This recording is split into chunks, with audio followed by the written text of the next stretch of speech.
It is your Classic Metal Show right here on theclassicmetalshow.com. That, of course, Gus G. New track from Gus G. The tune is called Don't Tread on Me. New album is called Fearless, and it kicks ass, so you need to check it out. And on the line right now is the guitarist and the main guy of Gus G, I guess, and of Firewind, and you might remember him from another little band he was in with a vocalist named Ozzy. But right now he's just solo for the minute, I guess. It is Gus G. Gus, how are you, man? Wow, what an intro. Thank you. Hey, I'm fine. Thanks for having me. How are you? Good, man. Well, Gus, you are, if people just look at your output, you're a busy guy because of all the different things that you've done. But I have to guess that you take a little more time than people probably think, working on new material, because and I'll just make the comparison between Firewind and between your solo stuff. The stuff has such a different flavor to it between the two acts that it's clear that it's not just things you're throwing together. Is that fair? Yeah, I'm actually happy to hear that. That you can really tell that it's two different projects. I mean, that's the whole point of having two different projects in that sense, or like a band or a solo career, so to speak of. They need to be different, they need to sound, obviously there are similarities because I'm playing guitar in both of them, but sure. Yeah, what's the point in doing something else that sounds exactly like Firewind, right? Right. No doubt, man. Well, dude, listening to Fearless, it's even for your solo work, I would say it is somewhat of a directional change, mainly because this is what I read, so you can tell me if what I read was just publicist nonsense or if it's real, but this feels like it is much more of a band thing. It's not you going and finding friends that want to sing on different songs. It seems like you really developed a band concept with this one. No, correct. It was, I mean, and honestly, we were thinking of calling it, to give it a band name, and we changed it at the last minute only because of the reason that I had already invested so much time and money and effort into building the solo band the last few years, with the first two records, and toured a lot. So we thought, well, it usually takes 3 or 4 albums until people really start to, get wind of what's happening. Oh, so he's doing that now. It's not something that happens overnight. So just the whole awareness thing. So, I mean, it took a while, and we had already done a lot of the groundwork on the solo project, so to speak of. So we thought, well, we should continue like that, But yeah, it is a different direction this time. It's a bit more band based, if you like. Sure. In reality, what it is, it's me and Dennis Ward co-writing songs, whereas the first 2 records were a little bit more experimental. I was writing a bunch of different ideas, and then I would have different co-writers to finish up those songs with me. Therefore, the album sounded, they were more diverse in the sense that, I tried out different things. Like there would be like some acoustic stuff or some ballad stuff, and then there would be some, heavy metal stuff, or then you would have like the glam rock song or like an industrial metal type of song. So I would just try out different things, really just throwing stuff out there and just experimenting, having a good time. Whereas this time, yeah, it's a little bit more, I would say cohesiveness is the key word here. Sure. Now you've obviously worked with Dennis Ward before, in a production standpoint, because I believe he did what, produce or mix your Firewind stuff. Actually it was more or less the same thing on the last Firewind record, Immortals, that came out last year. We co-wrote the stuff together. So basically I would do the music and arrangements, and he would come up with lyrics and vocal melodies, and he engineered it and mastered it. So yeah, he played a big part in that record, and basically just continued doing the same thing with the songs that were destined to be in my solo record. Sure. That's what this was. Yeah. Did it feel, was there a different feel though this time, since it came in with the goal versus I think more, and I'm guessing here more with Firewind, he was more helping out a project that you already knew how to create. Yeah, I mean, the thing with Firewind is that we already had a sound and style, so he was going along those lines. And the thing with that record, with Immortals, it was it was an attempt to make our first concept album, and we really needed some outside help because none of us knew how to do that. So Sure. and because it was dealing a lot with ancient Greek history and stuff. So it's kind of funny. Most of us are Greeks in the band, and we couldn't write about our own history. We went to an American guy. Right. but Dennis is a really good with when it comes to really putting pen to paper and giving him a direction, and I would throw some lines at him, and then from there on he just went and presented me with a bunch of ideas. Now this time, what he did was, usually I send the music and he sends me back the demos with him singing, and we didn't really know who was going to sing on this record. Sure. I didn't know if we were going to have guests again and whatnot, and in the end it just sort of made sense. Like, he said, "Hey man, listen," I said, it already sounds great when you're singing. You got a great voice, and you wrote those songs with me. So, and then he suggested, how about we try this as a power trio, and I play bass and sing. And according to Dennis's words, that was one of his childhood dreams, to be in a power trio setup. Okay. And I said to him, "It works for me, man. If you're willing to tour this, Sure. No doubt. We gave it a try, and it's something different. It's also, like I said, it's not only stylistically different, but also when you see this on stage, it's different from what Firewind is doing. Sure. Definitely. Now for you, the way that you've always written, and you've always kind of been the lead guy with everything that you did, with the exception of the Ozzy thing. But with that, I'm always curious, especially somebody that's musical like you, how difficult is it for you to find vocalists that meet what you're trying to do? I have to imagine that you write the music and you record it, and then you find the vocalist. You don't write for a vocalist. Is that correct? Yeah, correct. Yeah. I mean, sometimes I might have a specific type of singing and in mind, and I'll just approach several people. And I've been lucky in that sense that I've gotten to work with some of the best people in the business, really. Sure. So yeah, I just I have a thing for I like good singers that have a certain technical ability, but they also have that certain feel. And so yeah, I don't know, it's just and sometimes I've also experimented, like with the first two solo records. I just tried things out. I worked with this band called Devour the Day, and they're like a active rock kind of band. Okay. Which is kind of far away from the power metal stuff that I do, if you like. And sure. We did a song called "I'm the Fire," which is one of my I would say most known songs from my solo catalog. Okay. And that worked out really well. So that was like a different type of collaboration that worked out really well. We did a song called "I'm the Fire," and then so it became one of the singles. So I try out things from time to time. It doesn't have to be a specific kind of singer, Right, certainly, man. Well, Gus, obviously the other change, with this record is that, in addition to Dennis, you also had Will Hunt, from most known for Black Label Society and whatnot, jump into the band. How did he end up in the band? Well, he was. I met him last year. We were playing in Frankfurt.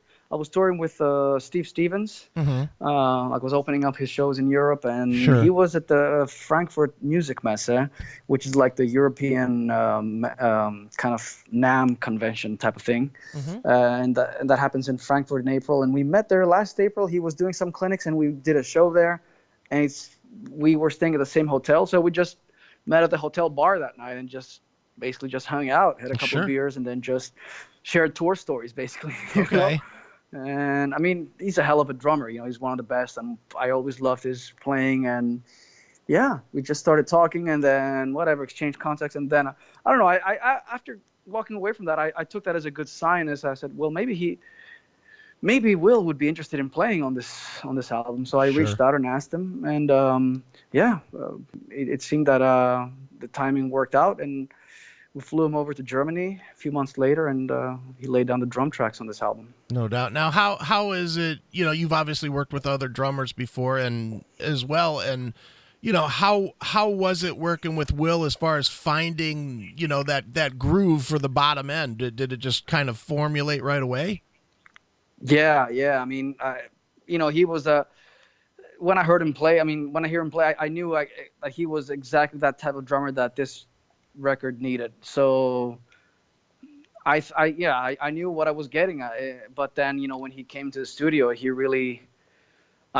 really well prepared. He Hmm. knew what he was doing, and he came in and he really lifted the songs. He really elevated them with his playing. He has that swing, that big rock sound. He has like he produces this big tone when he plays. So and Sure. I love that about him. And he can also play the technical stuff too. And really easygoing guy, man. Easy to work with. Really funny guy, actually. Nice. So we clicked as people and as musicians. Yeah, Sure. it's great. It really makes a difference having musicians of that caliber playing on your records. No question, man. Well, Gus, I'm going to go backwards in history a little bit just because I'm curious now that there's been a little time. You know, at the time that you joined Ozzy's band, it seemed like Firewind was right there on the verge of really jumping to that top level. And then after the Ozzy, and I'm certainly not shitting on your time in Ozzy at all, but it just seems like that stopped the momentum, of Firewind to where Firewind almost became considered your side work, I guess, because Ozzy's so famous, I guess, or so big. Mm-hmm. Mm-hmm. When you look back at it, now that you've had, years have gone by since, do you wish maybe you would have stayed the course and just stayed with Firewind? And again, that's not to say that anything with the Ozzy thing is bad, but just more, did it change your career path? I guess is what I'm asking. That you're right in the sense that Firewind did take the back seat, obviously, when I joined Ozzy's band. Hmm. I mean, I would have never changed that decision for anything in the world. I Sure. think it was the right thing to do, and that opened up so many doors that I probably would have never ever happened with just sticking with Firewind, and I'm talking. I mean, that's my own baby. Hmm. And of course, it uh, it helped me in a lot of ways. I mean, I mean, not only money wise. Yeah. Well, sure. So, with Ozzy, like I said, I got a lot more opportunities. I think that the problem with Firewind was that it wasn't really only the fact that we took the back seat because I was so busy with Ozzy. It was also the fact that we had, actually problems with the lineups, and we Hmm. couldn't really keep a singer. And when we had that momentum, our singer quit back in 2013, Right. and maybe we made a couple of records that didn't really resonate with our fan base Hmm. much. And I don't know. I think partly it's because it's our own fault why this Right. band did not become any bigger when it should have. Um, so I would not. I would definitely not put that on me joining Ozzy or anything. If nothing else, I think it gave the band a bigger boost in the sense that it made the brand more recognizable on an international level. Sure. So I think that was a lot of our own mistakes, which we're kind of trying to catch up on. I mean, I think we made the right record, if you like, with Immortals. It was the right comeback record. Hmm. So it seems that there's some momentum going on again. So Right. yeah, I definitely do not plan on having 5 years break in between the next Right. album. Yeah. Very good. Well, and to be fair, Gus, I know a million guitarists, and I think every single one of them would have joined too. I don't think it's you making this crazy decision to join Ozzy. I mean, if there's nothing else that comes out of being in Ozzy's band, it's that every guitarist is regarded as the highest level of guitarist, just from playing with Ozzy. Oh yeah, yeah. I mean, the status that it gives you, and that follows you for the rest of your career, really. I Sure. mean, and then after at some point, I mean, that's the thing. Ozzy gives you this big platform, and then it really is up to you what you're gonna do with that. Hmm. You can choose to stay home and do nothing about it, or you can keep working and just really keep being out there. And I think if you want to stay out there and keep busy, and then want to be creative, then like I said, a gig like that really opens up doors that you could have never imagined. So I'm really grateful, and I really think it was the right thing to do, of course. No doubt, man. Well, Gus, somebody that you mentioned a couple minutes ago, and I watched a few YouTube videos of it, and I honestly wasn't aware that you did this tour. But talk a little bit about touring with Steve Stevens, man. It just seemed from the videos that I've seen online really looked like you and him connected, and looked like you guys were just having a lot of fun on tour. Yeah, it was a lot of fun. Well, basically, he did. I think that was maybe his first solo tour he ever did, or at least in Europe. I'm not sure, but yeah, I think sometime last year, I got a call from the agent, and they asked me if I wanted to go out because they were looking for somebody to do like an acoustic set to open up his show.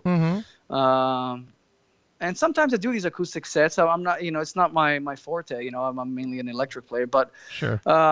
So I jumped at the opportunity. I thought it was great, and it was just me and a buddy of mine, James Paul Luna, who's a great singer, and we went out there and played like an acoustic set, and then Steve went out with his band and he played a lot of his stuff. And then in the end, what happened was I would go up on stage and we would jam some Hendrix and Zeppelin and stuff like that and just have a lot of fun. Sure. And it was really, really a lot of fun couple of weeks in Europe, and we became good friends after that. Yeah, that's what it was. No doubt. When you do that and you go out with, and not necessarily Steve, but I mean he's a good example. Do you watch other guitar players and try and pick up a little of this or that? I mean, you obviously can play with anybody, but but that being said, Steve obviously has his own sound as well. Do you watch that as a player and say, man, maybe I could add this to what I do? Oh, absolutely. Absolutely. I steal stuff from all those guys all the time. I feel inspired when I see players like that, man. It's like, and I'm going to be part of a great guitar package coming up this fall. I'm going out with Vinnie Moore and Richie Kotzen in the States. Right. And I mean, speaking of great players, those guys, I mean, I'm actually, I need to sit down and practice a lot this summer before I head over to the States to do this tour, because I mean, these guys are insanely good. So, sure. I mean, it's really inspiring and intimidating at the same time, if you know what I mean, being on stage or opening up the shows for those guys. But I like those things when that stuff happens, because these guys are all my heroes. I grew up listening to all those guys. Sure. And I mean, I took a lot from all those guys. I learned a lot of their licks and the records and stuff like that. So yeah, and even now, so even more so now, like when I have a chance to go out on tour with people like Steve or Vinny or whoever, it's I'll see if I can sit down sometimes backstage and be like, hey man, how do you do this or that? Sure. And just bust their balls about right. showing me their licks so I can steal them. No doubt, man. How impressive is it to watch somebody like Kotzen that also can sing on that highest level, man? That's just kind of amazing to me. Yeah. We cannot all do what Richie does, right? I mean, he's one of those few guys that has that amazing voice, and he's just shreds like nobody's business. So, yeah. I mean, the only other guy that I can think who had a really good voice and could write his own songs like that was really Gary Moore, Sure. Yeah. I mean, most of the virtuoso or shredder guitar players, they don't come with a great voice. Right. Yeah. That's why I chose not to sing. I'm like, well, I should focus on my strengths here, which is, I guess, writing a couple of riffs and playing guitar, and maybe it's best to just play with great singers instead. Sure. Definitely, man. Well, Gus, obviously you have the new record Fearless. What are you gonna do with it, I guess, is the question. You getting ready to tour it or... Yeah. I mean, I'm only doing a couple of festivals in Europe this summer, basically taking it easy. But then in September, we're doing this tour in the States with Vinnie Moore and Richie. And then I'm going to come back in Europe in the fall and do a headline tour in the UK and Europe, which is probably going to keep me busy until right before Christmas, I would say. And yeah, then we're looking into some more gigs in 2019. Yeah, so I don't know how long this tour cycle is gonna keep, depending on what comes up. Right. And then when that winds down, then I guess we're gonna go back into writing another Firewind record. Excellent, man. Sounds great. It all sounds good, man. And as a fan, I can't wait for more Firewind. You know, that's one of Cool, definitely one man. of my favorite power metal bands. So, Cool. Thank you. but for now, I'll just have to settle for Fearless, which is quite the rockin' record as well, man. Cool. Real quick, talk a little bit about, and I really just have one more question on this Hmm. record. What is it when you're putting together songs? Because you have vocal songs on this one, and then you have a few instrumental songs.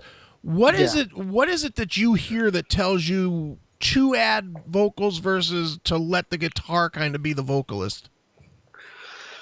I have no idea, man. Usually the instrumentals usually uh, take form. They're basically failed attempts at becoming vocal songs. Okay. you know, somehow I don't know. Like for example, the title track "Fearless." I had this opening riff, and I realized at some point that hey, this is a really cool sequence and it's really cool riff, and but then I realized that maybe it's a little bit too busy of a guitar piece to just put vocals over this stuff, and I said let me give it a shot at just adding some more stuff on top of this, Right. and then it ended becoming this thing with all these changes and all these crazy guitar parts one after another, and then somehow it all worked out in the end. Um, and then there's this other instrumental track called "Thrill of the Chase." Now that one, from the get-go, it was destined to be an instrumental. I wanted to just create this kind of '80s sounding. Remember the Shrapnel record scene with Sure. all those guitar players? So I wanted to basically make a record that takes you back to that time, and sorry, not a record, sorry, a song. I mean, Mm-hmm. so that's what the aim was with that track. Excellent, man. Well, the record is great. It is called Fearless. It's Gus G. And Gus, as a tradition on the show, we always wrap the interviews up with the artist picking a track from the record, telling us a quick story about it. So, what would you like us to wrap the interview up with? Which track? Whichever one you want to, other than "Don't Tread on Me," which we already played. Okay, you'll play.